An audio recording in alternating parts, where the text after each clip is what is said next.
Ali Muhammad, kita sambung semula perbahasan kita. Mengikut rekod di sini, Yang Muhammad Dr. Syed Hussein telah cakap daripada 12.42. So, saya silakan untuk meneruskan. Terima kasih Yang Dipertua. Saya telah menguraikan langkah-langkah yang perlu diambil untuk membantu golongan bawahan, dan saya telah menyebut 3 perkara. Dan sekarang yang keempat, hendaklah dipastikan peraturan-peraturan yang khusus supaya keluarga yang miskin dan berpendapatan rendah, misalnya kurang daripada 1,500 sebulan, hendaklah dibebaskan ataupun dikurangkan daripada terjejas kedudukan ekonomi mereka akibat pemotongan subsidi dan kenaikan cukai. Dalam sistem ekonomi yang diamalkan oleh kerajaan BN sekarang ini, banyak dasar dan tindakan yang diambil lebih membebankan rakyat jelata dan menguntungkan segelintir kroni yang kaya. Subsidi yang membantu rakyat jelata seperti dalam kes minyak petrol dan gula ditarik balik atau dikurangkan sehingga mengakibatkan kenaikan harga yang membawa untung lebih besar kepada para pemodal. Bernas dimonopoli oleh seorang kroni yang boleh mengaut untung sehingga 700 juta ringgit setahun daripada import beras, dengan tidak mempedulikan nasib hampir 200,000 petani padi yang kebanyakannya hidup miskin. Walaupun petani-petani ini mendapat RM1,000 tiap-tiap tahun daripada BRIM, namun bantuan ini tidak membantu menaikkan taraf hidup mereka. Ada pepatah yang mengatakan bahawa kita perlu memberi joran atau mengajar orang menangkap ikan daripada hanya memberi ikan. Dan apa yang berlaku sekarang ini dengan BRIM ialah memberi ikan saja dengan tidak memberi joran. Mulai awal bulan tahun depan, kadar bayaran elektrik akan dinaikkan 15%. Ini dilakukan dalam keadaan untung yang diperolehi oleh TNB bertambah besar. Lebih teruk lagi, subsidi sebanyak hampir 20 bilion diberikan kepada beberapa syarikat yang dimanfaatkan oleh para kapitalis seperti YTL. Dan hal ini tidak disentuh sama sekali. Tak pernah hendak dikurangkan atau dihapuskan. Mereka pula menjual tenaga elektrik yang lebih mahal kepada TNB. Sungguh pun belum diumumkan lagi, laporan ekonomi membayangkan harga minyak makan pun akan tidak lama lagi naik. Kenaikan harga ini akan menyulitkan terutama golongan rakyat miskin yang berpendapatan rendah. Mereka ini akan terpaksa membeli minyak yang dikitar semula setelah digunakan berulang kali. Minyak ini dijual dalam plastik dan nampak jernih sebab sudah dibersihkan, ditapis. Akan tetapi ia berbahaya kerana mengandungi unsur karsinogen yang boleh mengakibatkan penyakit kanser. Yang amat berhormat Perdana Menteri selaku Menteri Keuangan telah mengumumkan dalam ucapan bajetnya bahawa kerajaan bercadang memansuhkan cukai jualan dan cukai perkhidmatan SST. Sebagai gantinya, cukai barang dan perkhidmatan atau GST akan dimulakan pada 1 April 2015. Beliau menyatakan bahawa cukai ini akan dimulakan dengan kadar terendah di negara Asia iaitu 6%. Kurang daripada negara lain seperti Singapura yang mengenakan 7%. Perlu diingat bahawa Singapura telah memulakan GST-nya dengan mengenakan kadar cukai hanya sebanyak 3%. Kita mula dengan 6%. Selepas 9 tahun baru dinaikkan ke 7%. Di Taiwan kadar GST ialah 5% dan tidak pernah dinaikkan sejak tahun 1986. Di Korea Selatan pula, kadar cukai GST yang dikenakan walaupun banyak iaitu 10% pada tahun tidak berubah sejak tahun 1977. Tetapi adakah kita mempunyai jaminan bahawa Malaysia tidak akan menaikkan cukai 6% ini dan selepas berapa tahun? Menteri Kewangan memberi jaminan pelbagai jenis pengeluaran daripada beras, gula dan garam hingga kepada cencaluk, budu dan belacan tidak dikenakan GST. Akan tetapi ini berlaku hanya pada peringkat akhir pengeluaran tersebut. Saya ingat bahawa GST telah dikenakan berlapis-lapis sebelum sampai kepada peringkat akhir ini. Umpamanya, bagi beras sudah dikenakan GST untuk baja dan jentera pembajak dan juga kilang memproses beras. Bagi belacan pula sudah dikenakan GST untuk bahan-bahan membuat bot dan pukat bagi menangkap udang pepai. Jadi, semua pengeluaran yang disenaraikan itu sebagai kononnya tidak dikenakan GST, sebenarnya sudah pada peringkat-peringkatnya dikenakan GST. Jadi, ia boleh menyedapkan telinga sahaja.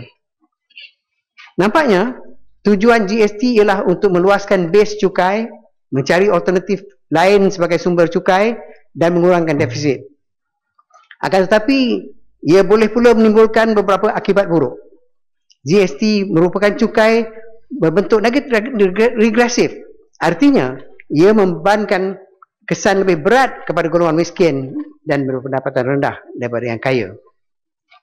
GST mengenakan kadar cukai yang sama kepada semua golongan dan semua lapisan anggota masyarakat.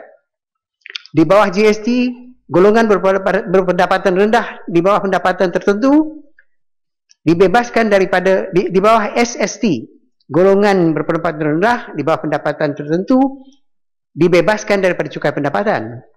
Akan tetapi di bawah GST mereka dikenakan cukai.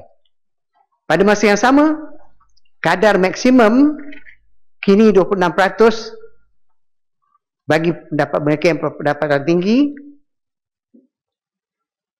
dikurangkan pula kepada 24, 24.5 dan 25%. Ini satu bukti lagi menunjukkan manakala bebanan untuk rakyat jelata semakin berat, bebanan bagi golongan yang kaya pula diringankan.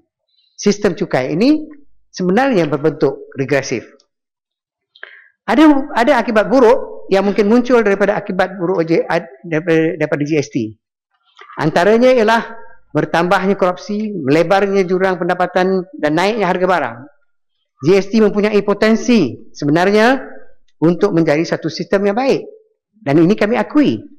Akan tetapi, buat Malaysia pada ketika ini, ia tidak boleh dan tidak harus dilaksanakan selagi pendapatan rakyat rendah, korupsi meluas, sistem kutipan cukai pendapatan belum begitu memuaskan, dan ketirisan serta penyelewengan meluas berlaku. Sekarang izinkan saya, Yang Ketua, untuk pindah kepada TPPA. Semasa saya menulis ucapan ini, belum diketahui lagi sama ada Trans-Pacific Partnership Agreement, TPPA, atau perkongsian kerjasama Trans-Pacific sudah ditandatangani atau belum oleh 12 negara yang berunding di Singapura sekarang. Lebih penting lagi ialah, adakah Malaysia sudah menandatanganinya? TPPA merupakan sebuah perjanjian yang disadangkan dan sudah lama diperbincang oleh pelbagai pihak yang melibatkan 12 negara di Asia Tenggara, di Asia Pasifik. Akan tetapi ia tidak termasuk 4 negara yang penting, iaitu China, India, Indonesia dan Korea. Tetapi pada saat akhir, kabarnya Korea memohon masuk. TPPA mengandungi 29 bab. Akan tetapi cuma 5 bab yang berkaitan dengan perdagangan. Yang lain, 24 kesemuanya menyentuh pelbagai isu sensitif. Antara lainnya, paten, hak cipta, harta intelek, ketelusan, buruh, pembangunan, pembelian oleh kerajaan dan alam sekitar. Tujuan perjanjian ini kononnya ialah untuk menggalak liberalisasi dalam perdagangan. Akan tetapi sebenarnya ia bukan begitu. TPPA bukanlah untuk perkongsian yang saksama untuk keuntungan bersama. Pada asasnya ia berat sebelah, mengikat dari segi undang-undang untuk melindungi dan meluaskan kepentingan ekonomi dan pelaburan syarikat antarabangsa asing, terutama sekali dari negara yang kuat seperti Amerika. Akibatnya, mereka mungkin boleh menjejaskan kedaulatan dan institusi demokratik negara yang lemah demi menjamin keuntungan negeri yang kuat, negara yang kuat. Negara lemah atau kecil mudah saja boleh dimasukkan dan dikuasai ekonominya oleh syarikat antarabangsa asing dari negara yang kuat. Oleh kerana di bawah perjanjian ini tidak dibenarkan apa-apa sistem perlindungan atau protection. Biasanya negara lemah menjadi mangsa oleh kerana mereka yang tidak mempunyai kekuatan dari segi persaingan ekonomi. Bahkan kalau kita lihat misalnya syarat-syarat dalam perlembagaan seperti melindungi hak istimewa Bumi Putra pun boleh disabar oleh mereka. Seterusnya, di bawah ISDS atau Investor State Dispute Settlement yang dicadangkan, pelabur-pelabur asing boleh mengambil tindakan mahkamah ke atas sesebuah negara sekiranya ada hal yang tidak memuaskan hati mereka. Sebuah panel timbang tara antarabangsa yang sering lebih banyak diwakili oleh negara-negara kuat akan membicarakannya di negara ketiga dengan membelakangkan sistem perundangan di negara lemah itu. Kalau misalnya dianggap judiciary di Malaysia ini boleh dipersoalkan, mereka pindah ke tempat lain. Sementara TPPA dirundingi, Amerika Syarikat juga merundingkan Transatlantic Trade and Investment Partnership Agreement atau TTIP dengan Kesatuan Eropah. Ada perbezaan antara pendekatan perundingan TTIP dengan TPPA. Untuk TTIP, Suruhanjaya Eropah adalah secara rasmi sebagai perunding dan memberitahu negara-negara anggotanya segala maklumat tentang perkembangan perundingan kepada tiap-tiap negara anggota, Parlimen Eropah, media dan semua stakeholder. Saya bersetuju dengan pandangan Ketua Pembangkang Parlimen bahawa atas perbezaan ini saja TPPA dan TTIP, maka TTPA perlu ditolak. Dalam TTPA, dalam TPPA, maklumat sudah lama dirahsiakan.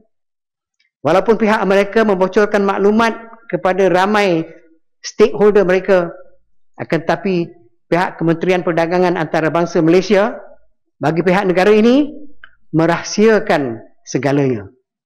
Keterangan tentang cost and benefit belum dikemukakan.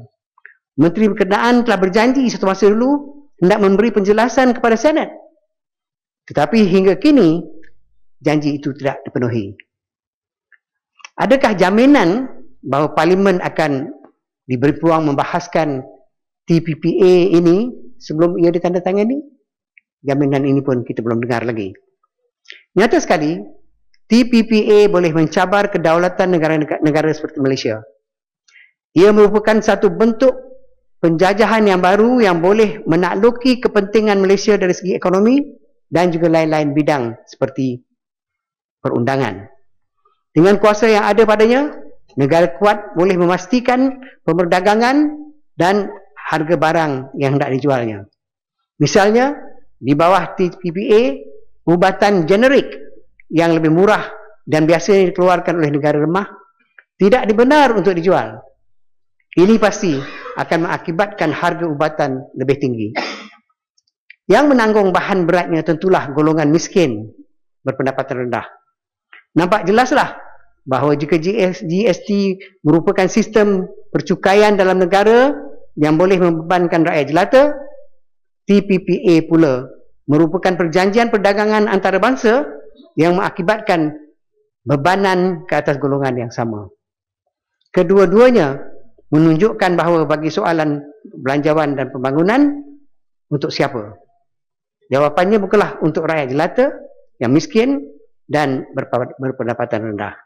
Dan jika kita ambil garis 1,500 yang di bawah miskin, maka berkali-kali telah disebutkan bahawa kebanyakan mereka ialah terdiri daripada orang Melayu dan Bumi Putra. Sekarang saya berpindah kepada pendidikan dalam 5-6 minit lagi. Sekarang saya pindah kepada soal pendidikan. Hal ini bukannya berlaku dalam bidang ekonomi, akan tetapi dalam bidang pelajaran juga. Di bawah dikemukakan beberapa contoh. Pertama, mengikut angka rasmi yang diperolehi 1,500 buah sekolah atau 15% daripada jumlah besarnya tidak mendapat capaian air. Dan 300 buah sekolah atau 3% tidak mendapat bekalan elektrik 24 jam. Seterusnya, 2,700 buah sekolah atau 27% tidak mempunyai makmal komputer. Dan 200 buah sekolah atau 20% tidak mempunyai makmal sains. Kebanyakan sekolah ini di kawasan desa dan penuntut-penuntutnya adalah dari keluarga miskin atau berpendapatan rendah. Kedua, saya pernah mengemukakan betapa menghiburkan keadaan banyak sekolah di Sabah yang teruk kedudukannya. Di Sarawak pula baru-baru ini, seorang adun daripada keadilan menyatakan dalam Dewan bahawa transformasi pendidikan di Sarawak tidak berkesan. Banyak sekolah tidak dibaiki atau dibaharui walaupun diminta. Berdasarkan jawapan yang diberi oleh kerajaan dalam adun Sarawak, terdapat 300 permohonan untuk sekolah dibaiki atau dibaharui. Akan tetapi hanya 5 buah saja yang telah diluluskan. Daripada 16 projek membina sekolah, 15 masih belum disiapkan. Sehingga kini 10 masih belum siap walaupun pembinaan telah dimulakan pada tahun 2008, iaitu kira-kira 5 tahun dulu. Kesemua sekolah berharga 30 juta walaupun sebuah saja berharga 10 juta. Mereka yang terjejas daripada kelewatan ini kebanyakannya terdiri dari kalangan miskin dan pendapatan serendah sekali lagi dan di kawasan mundur sekali lagi. Ketiga, apabila timbul masalah politik di Mesir, pelajar-pelajar telah dinasihat supaya pulang. Lebih 2,600 orang pulang kerana mereka dijanji akan ditempatkan di universiti-universiti tempatan. Jika tidak, kerajaan akan menguruskan supaya mereka boleh mengambil atau menyambung peperiksaan dalam negara ini. Mereka hanya diberi tambang untuk balik ke Malaysia. Harapan mereka tinggi. Akan tetapi, tidak lama kemudian, mereka dipanggil untuk berhimpun di Putrajaya. Dalam himpunan itu, Menteri Pendidikan kedua memberitahu bahawa tidak semua dapat diberikan tempat. Kebanyakan terpaksa mengambil kursus lain daripada yang mereka ambil di Mesir. Misalnya, pelajar-pelajar perubatan diletakkan dalam fakulti sains. Ada pula yang kena memulakan kursus dari tahun pertama, walaupun mereka sudah tahun 2. Peperiksaan pula tidak dapat diuruskan di sini seperti dijanji. Menteri dengan tegas menyatakan bahawa yang lain mesti pulang ke universiti masing-masing di Mesir kerana keadaan di sana sudah pulih. Malangnya, ramai daripada mereka yang terpaksa pulang ke Mesir itu adalah dari keluarga miskin atau berpendapatan rendah. Jadi jikalau mereka tidak dapat bantuan daripada negeri masing-masing, terpaksalah ibu bapa menggagau-gagau mencari wang tambang. Ini menambahkan kesusahan bagi golongan yang memang sudah susah. Sepatutnya pihak kementerian lebih bertanggungjawab dan bertimbang rasa. Untunglah bila sampai ke universiti masing-masing, pelajar-pelajar ini diterima masuk semula dan dibenarkan mengambil atau menyambung peperiksaan yang telah ditinggalkan. Keempat, baru-baru ini telah timbul kontroversi tentang dapatan kajian PISA ataupun Program for International Students atau program penilaian antarabangsa pelajar. Program ini menilai prestasi pelajar di seluruh dunia yang meliputi kira-kira 500 orang berumur 15 tahun. Mereka dinilai terutama dalam bidang matematik, membaca dan sains. Hasil penilaian yang dijalankan pada tahun 2012 menunjukkan prestasi terbaik dicapai oleh Shanghai, Singapura, Korea dan Taiwan. Mereka mengatasi Eropah dan Amerika Syarikat. Melainkan Singapura, perlu ditegaskan yang lain tidak menggunakan bahasa Inggeris untuk mengajar sains dan matematik. Di kalangan beberapa negara di Tenggara Asia, Malaysia terletak pada kedudukan kedua corotnya dengan hanya Indonesia di belakangnya. Singapura, Vietnam dan Thailand mengatasinya. Jumlah mata yang dicapai oleh Malaysia dalam bidang matematik, membaca dan sains ialah 375, 396 dan 420. Ini berbanding misalnya dengan Singapura yang mendapat 570 542 dan 551 mata. Vietnam dan Thailand pun mengatasi Malaysia. Vietnam dan Thailand seperti kita ketahui menggunakan bahasa ibunda sendiri, bukan bahasa Inggeris dalam sistem pendidikan masing-masing. Ini harus menjadi peringatan yang baik kepada mereka yang menyangka prestasi dalam matematik dan sains hanya boleh meningkat dengan menggunakan bahasa Inggeris. Sekiranya kedudukan Malaysia secara keseluruhan begitu teruk, tentulah kedudukan di kawasan desa dan pedalaman, khususnya di Sabah dan Sarawak, lebih teruk lagi. Satu kajian hendaklah dibuat dengan mengambil tauladan dan dari sekolah-sekolah Cina tempatan dan negara-negara yang tinggi pencapaiannya untuk memperbaiki prestasi negara Malaysia. Menteri Pendidikan membungkam, tidak mengeluarkan satu perkataan pun dan tidak membuat apa-apa tindakan. Ini berbeza misalnya dengan di England. Apabila keluar laporan ini yang menunjukkan mereka kedudukan rendah, mereka telah pun mula bertindak untuk memperbaiki kedudukan mereka yang kurang memuaskan. Kelima dan akhir sekali adalah soal berlainan sedikit. Ia berkaitan dengan apa yang berlaku di atas Candi 11 di Lembah Bujang. Candi ini adalah tinggalan sejarah yang sangat penting. Umurnya dianggar melebihi 800 tahun. Ada candi lain yang di sana sampai berumur 1500 tahun. Akan tetapi candi ini telah musnah akibat kerja-kerja pembangunan.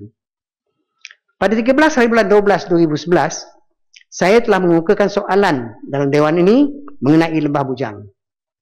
Dalam soalan tambahan saya bertanya, apakah jaminan tidak akan berlaku pembangunan perumahan?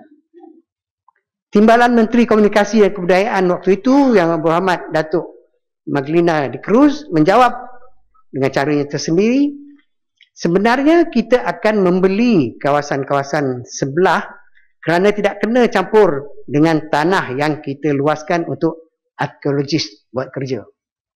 Ini tahun 11. Janji akan dibeli. Dalam bulan Februari tahun ini, syarikat Bandar Saujana Sdn Bhd telah membeli 8 lot tanah berdekatan candi itu untuk mendirikan rumah. Dalam proses membersih dan meratakan tanah, candi bersejarah itu telah memusnahkan. Candi bersejarah itu telah dimusnahkan.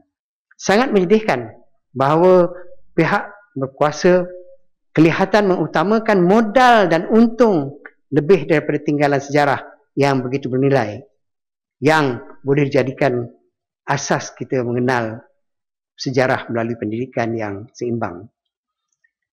Saya akhiri dengan soalan yang saya mulakan pada permulaan ucapan.